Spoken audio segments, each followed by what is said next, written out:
Today, the former president of the United States asked the Supreme Court for absolute immunity from charges connected to his attempt to overturn the election he lost. Not granting him that, he warned, would be, quote, the end of the presidency as we know it. Continuing from his brief, quote, as the recent history of impeachment demonstrates, once our nation crosses this Rubicon, every future president will face de facto blackmail and extortion while in office and will be harassed by politically motivated prosecution after leaving office over his most sensitive and controversial decisions. Now, we should point out here that this has never happened to a former president before this one, and there's no evidence it's happening now to him. Yet, that dubious idea, which a lower court unanimously rejected, is now central to a sweeping invitation for the court to set precedent for generations to come, a call for overturning the common sense notion that no president is beyond accountability, something the founders certainly believed, and 2 centuries later, Senate Minority Leader Mitch McConnell gave as his reason for not holding the former president accountable after January 6. We have a criminal justice system in this country. We have civil litigation. And former presidents are not immune from being accountable by either one. Well, unless, of course, this former president gets what he wants from the Supreme Court. More on all of this now from CNN's Evan Perez, who joins us now. So what stands out in this filing, Evan? Well, Anderson, this is designed to appeal to the conservative justices who have this expansive view of the power of the presidency. I'll read you just a part of what the Trump lawyers say in this filing. They say a former president enjoys absolute immunity from criminal prosecution for his official acts. Criminal immunity arises directly from the executive vesting clause and the separation of powers. They go on to say that the impeachment judgment clause reflects the founders' understanding that only a president convicted by the Senate after impeachment could be criminally prosecuted. Of course, obviously, Anderson, that is referring directly to that episode that you just played from Mitch McConnell, which is, during the impeachment proceeding, the Trump lawyers argued that you could leave it for the criminal justice system to take care of this issue that the president was being accused of. And of course, now they're arguing the opposite. They're saying that first you have to be impeached and convicted by the Senate before you can actually take any kind of criminal action against the former president. This argument also, Anderson, is designed also to remind Brett Kavanaugh of some of his own writings. They point out that in the past he has pointed out that a president who was concerned with being criminally prosecuted is inevitably going to do a worse job, designed again to appeal to that core conservative group on the Supreme Court. And is it clear when Special Counsel Jack Smith may respond to this? Yeah, the Supreme Court has already set those deadlines. April 8th is when the government is due to respond. Of course, there's going to be another set of filings after that. And then the oral arguments are set for April 25th. And we're anticipating that Jack Smith and his team are going to go back to the thing that you just opened with, which is that no president, no one under our system is supposed to be above the law, which is what President Trump and his former President Trump and his legal team are arguing here. Evan Perez, appreciate it. Thank you. Joining us now is former Republican Congressman Adam Kinzinger, who served on the House January 6th committee. Also CNN legal analyst Jennifer Rogers and Maggie Haberman, senior political correspondent for the New York Times. Maggie, let's start out with you. I mean, first of all, what do you make of this latest filing? Not a surprise. No, it's a continuation of an argument that they've used several times, perhaps more emphatically right now. I think that the Brett Kavanaugh writing is very intentionally done. We know this is a former president who has talked repeatedly in private about being unhappy with the Supreme Court justices who he appointed because they haven't sided with him in his election lies previously. Brett Kavanaugh is somebody who came under a lot of scrutiny and a lot of attack during his confirmation process, and I don't think that that's a coincidence that they're using this. But look, they are looking toward oral argument, and they are looking toward how the justices are going to respond to it. And it is not especially concerning to them that, as Evan noted, they are taking contradictory positions. In one filing, they say, well, he wasn't impeached. And then in another, they say, well, during impeachment, they say the criminal justice system is where this should be dealt with. I don't think we can underscore enough how consequential Mitch McConnell's speech was that day, not because he was so hard on Trump, but because of what he chose not to do, which was not to vote to convict and not to whip other Republicans to do the same. And Jennifer, I mean, Trump's lawyers, I want to read what he said. Let's put it on the screen. He said, the lawyer said, if immunity is not recognized, every future president will be forced to grapple with the prospect of possibly being criminally prosecuted after leaving office every time he or she makes a politically controversial decision. That would be the end of the presidency as we know it and would irreparably damage our republic. What do you make of that? I mean, what do you expect the Supreme Court to do here? Yeah, well, except that this has never happened before. No president has ever faced that concern before because no other president has done this before.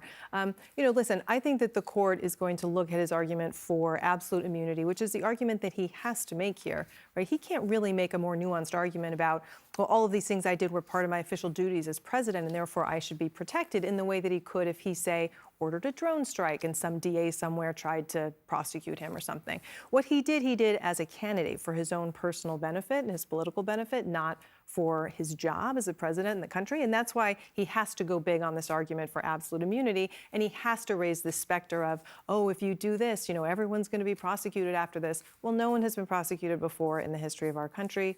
No one who lives within the bounds of the law while they're president will be prosecuted again. This is really about his actions, and because those actions are outside of any reasonable scope of what the president is supposed to be doing, I think the court will have to set a standard that is below absolute immunity for sure. So, and Congressman, I mean, if former presidents can't be prosecuted, why did Gerald Ford pardon Richard Nixon? I mean, also by the Trump team's logic, every president could go on a crime spree the last morning of his term, and Congress wouldn't have time to impeach and convict, so he could never be prosecuted. Oh, yeah, that's right. It's logical conclusion. You could do that. A president could form a militia. He could, order the military to overthrow Congress. Like there's any number of horror stories that we can think of a president could theoretically do with absolute immunity. And the only way he would ever be left out of power is if he failed at his illegal action. If he succeeded, of course, he'd just stay in power at that point. So the logical conclusion of this is, I don't think there's a chance in the world the Supreme Court finds in favor of Trump. But the other thing I ask is, let's do what I literally just thought of and created the Biden test, okay? So if Joe Biden could do what Donald Trump is saying he wants to do, would that side believe that immunity would exist? For instance, when they argued that a president could, in theory, have SEAL Team 6 go after his political rival. Are they saying Joe Biden could do that? Well, of course, they'd say no to that. And so everybody has to be held to the same standard. If the Biden test doesn't pass, then there's no way that that Trump should be able to get away with what he tried and did. And Maggie, Trump's lawyers, they invoked the drone strikes by President Obama, Middle East airstrikes launched by President Clinton around the time of the Monica Lewinsky scandal as examples of conduct they thought could have been prosecuted. And then they write, in all of these instances, the president's political opponents routinely accuse him and currently accuse President Biden of criminal behavior in his official acts. In each such case, those opponents later came to power with ample incentive to charge him. The Biden example is really strange, considering that example about Biden is being made primarily by Trump and by people connected to Trump. What they're trying to say with the President Clinton and President Obama arguments is basically that there is no such thing as an official act that isn't political, that you can't divorce one from the other. And I expect you will hear them make a version of that before the Supreme Court. I don't know how compelling it'll be, because when they tried going down this road in the lower court, one of the questions that came up was, what if there was ordering a SEAL 6 team to go assassinate a political rival? And that got into a cul-de-sac that I'm not sure the Trump lawyers wanted to be in. So you can argue yourself in one direction or another here, but I don't think that any rational person thinks that drone strikes are the same. And they will try to suggest they were because he was talking to his vice president, but there is so much else that comprises what he's been indicted for in connection with January 6th. And Jennifer, the Trump team also floated this idea that if the Supreme Court refused to grant him full immunity, the case could be sent back to the lower courts. How much would that delay things?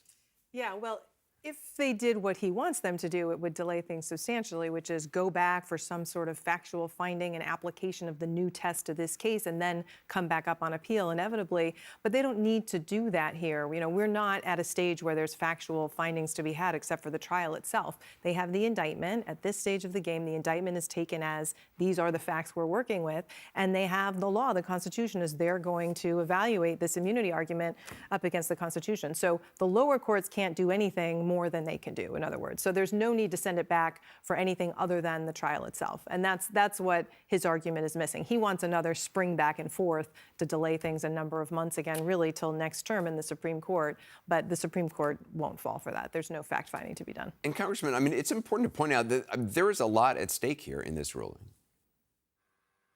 Oh, there's a lot at stake. I mean, not just in terms of what it means for this election. I mean, obviously, if the Supreme Court comes back with what we expect and say you don't have absolute immunity, then potentially this trial will proceed. But it has a huge deal of at stake if they come back and say there is such thing as unlimited immunity. I don't see how the presidency and frankly how democracy can continue if you have a bad actor in place that literally can get away with anything so long as he or she has the title of president in front of their name. And so this is a very important thing for the Supreme Court to take up. It may be why they decided to take this up after the appellate court, but they're going to have to make their stamp, and hopefully it comes out 9-0, potentially 8-1, but it's going to be a resounding defeat for Trump, I think. Adam Kinzinger, thank you. Jennifer Rogers, Maggie Haberman as well. If it makes you feel any better, I have already put evac on alert. He's ready to go if it comes to that. General, I can assure you. Hey, General, let me into the war room to see you, so I had to hack my way onto this frequency. This better be critical, Wheelie. Sir, come on, when is it not, please? Okay, couple of things. I'm running low on the dough. I was thinking about taking a couple of months sick leave, maybe starting today. And, oh yeah. I intercepted a transmission from Megatron. Then send it through. Yes, sir, right away, sir. And so I'll assume that we're going on the other stuff. This is your last warning, insects. Relinquish what remains of the Allspark. So who's the insect? You? What? Who's the insect? Protect you. They were defeated on our world, and we will defeat them here. This was just a diversion. Security, please bring up. Rabbit, she's already inside. Deeds! Give me an update on that reserve. What's readiness? What was his name? What was it? Evac, sir. Right, evac.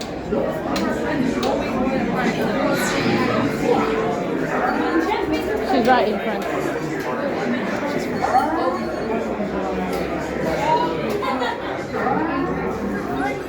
We are facing a heavy sustained attack. They appear to be after the Allspark. General! We need to immediately hold on. National security advisor. Stand down! Check it out! There is a celebration.